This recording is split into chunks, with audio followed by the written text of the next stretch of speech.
మన కోసం తపన పడ్డ వ్యక్తులకి, వారి కుటుంబాలకి అండగా ఉండాలి.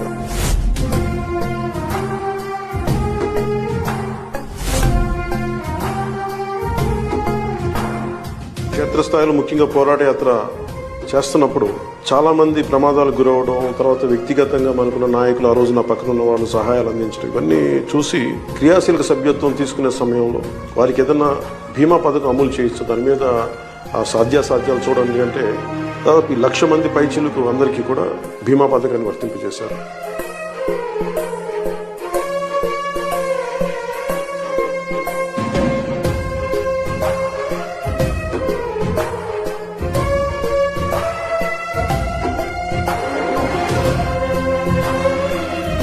ప్రతి నియోజకవర్గంలో కూడా జన సైనికులు, వీర మహిళలు, జనసేన నాయకులు ప్రతి ఒక్కరు ముందుండి ఈ ప్రోగ్రాంని విజయవంతం చేయవలసింది మనస్ఫూర్తిగా మిమ్మల్ని కోరుకుంటున్నాను.